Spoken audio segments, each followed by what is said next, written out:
Hey you, inconspicuous viewer, have you ever wanted a phone? You already have a phone? Fuck your phone. This brand new phone, the Tophone X, is the hottest phone on the market.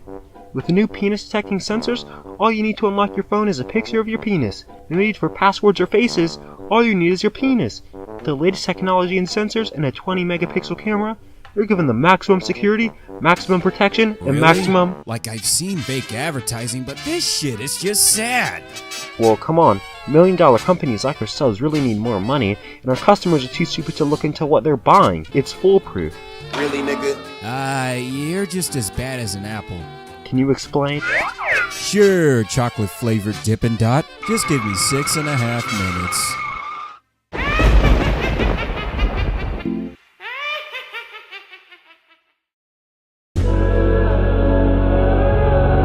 Okay, so I know what you're wondering. How are ads bad? Ads are great. A lot of them are funny.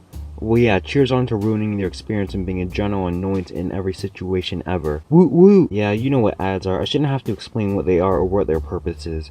And yeah, ads can be mildly entertaining at times, like the Puppy Monkey Baby one that everyone was obsessed with like last year or something. And I'm not gonna lie, advertisements that are sometimes entertaining and memorable can be worth watching. Let's be honest, who watches the Super Bowl because they care about whichever group of adult men are getting paid to tackle each other? No, it's all about the Puppy Monkey Baby.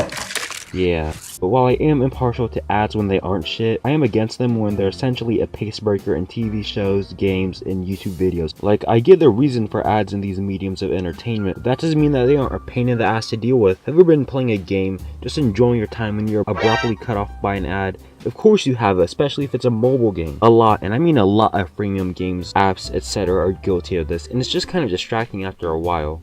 Like, I can handle pop-up ads that you just click X out of, but when I'm being bombarded with full-on 30-second ads after I beat a single level of Hanger World, it's just infuriating. Yes, I do understand that these developers went out of their way to deliver me a game that I don't even have to pay for, but when it's just as bad as the real-life example I just listed, it doesn't make me surprised to see the 50 million plus people using some sort of ad blocker. These people need to make money just like anyone else, and if I didn't get paid for my hard work, I'd be pretty pissed too. But have some sympathy for simple-minded people like myself who have simple desires, such as being able to enjoy more than 5 minutes of a YouTube video without being abruptly cut off.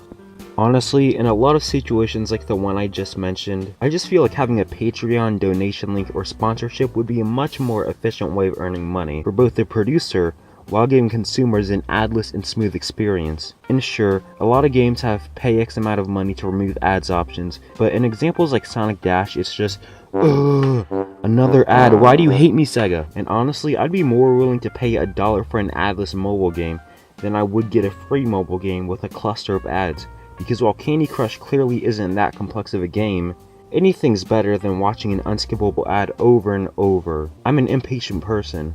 You know, this is a problem I have with TV in general. Imagine paying $10 a month for YouTube Red, and then being forced to sit through ads every 8 minutes or so. Wouldn't you feel like you wasted your money? Since you're not only paying to watch the shows, but being forced to go through a process that was literally made so you don't have to pay to watch the shows? Like, honestly, wouldn't it make more sense to have a pay X amount for cable, and then have some of that money go to the channels you watch, like a subscription-based service? Gee. From using motor oil to substitute syrup, placing drenched hot tampons behind cold food to give off the illusion of being hot, and using vast amounts of simple camera tricks that even a monkey's meemaw could notice, there's obvious clues as to why many marketers out in the advertising game are so desperate to deceive a wide variety of customers that are willing to purchase almost anything that comes from a source that presents a set of images and information that idealize certain life circumstances in such a way that is easily absorbed, so that everyone as a collective has to do a lot of thinking to take in the concept and apply it at a later time subconsciously. In other words, advertising. With the help of scummy marketers using obsolescence along with the abysmal advertising techniques that's willing to put anyone weak-minded enough into a hypnosis, there isn't any guaranteeing how many people have come to the conclusion of being ripped off, especially by gargantuan money-hungry corporations that could care less about anyone. Seeing how scummy marketers can vary with advertising their products via telephone, email, or idiot box, they would often use false comparisons to give off the impression that one product is better than the other despite the lack of evidence to back up the claim, and the manipulation of terms to increase sales. Not to allude advertising products at a cheap, enticing price to attract customers and then sell the product off at a much higher price than advertised. Not only are these deceptive advertising techniques discourteous, but they are irritating as hell, seeing how not just being unsatisfied with the product, but finding out how much time was wasted dealing with some jerk-offs that were willing to take money at whim. Okay, like with normal advertising, self-advertising is a mixed bag for me. On one hand, I can see it as a necessary practice for any small YouTuber who's somehow already lost all dignity, but at the same time, yeah, it's pretty sad. I'm not going to personally criticize anyone for self-advertising, as not only would I be a hypocrite, but I'd also be incapable of seeing their side. I do think that people who self-advertise need to relax a little bit. Self-advertising here and there is alright, but you have to have some limits. You can't be commenting on literally every single video that you watch, on literally every single channel that you happen to cross by that you're willing to sub for sub. Like I said, I don't have a problem if you want to self-advertise, especially with the current state of YouTube. Like, if that's your hustle, then you keep doing you. But be a little more subtle than I'll sub for sub on how to get 1,000 subs in a day videos. And yes, I am talking about a very small minority. They happen to be the loudest, just like the worst of any large fan bases. And like those toxic fan bases, they can be tiring to see after a while. The only difference is that people who self-advertise are usually just trying to get their shit out there, while people who are toxic when it comes to a fan base usually just have no self-awareness at all. Actually, now that I think about it, they're basically the same.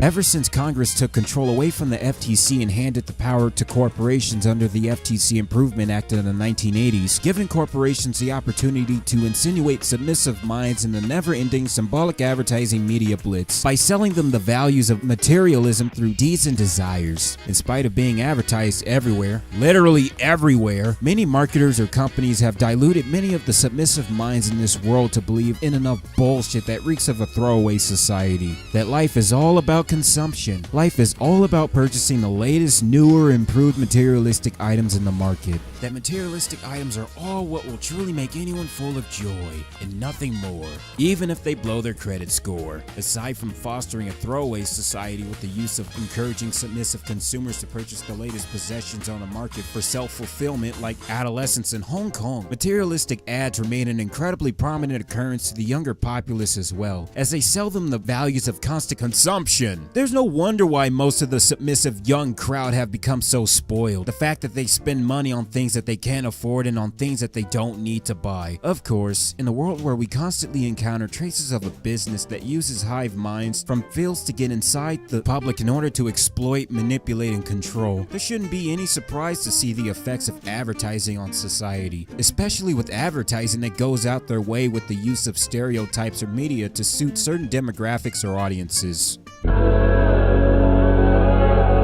Despite all I've personally said about ads and advertisers in particular being annoying, they can still have some sort of charm, especially ads that have a budget like Super Bowl ads. Not that shit for cooking fever though, that's pure garbage. Like ads that tend to advertise their product in a not just blatant, lazy, and biased way, but also in a way that makes the product and ad stick in your head days after seeing it once, are the type of ads that make things like the Super Bowl worth watching. Sure, they do tend to be annoying after a while, but just so I don't trigger anyone, I do understand why they're so vastly used in not only video games, but TV shows, comics, books, magazines, and even more.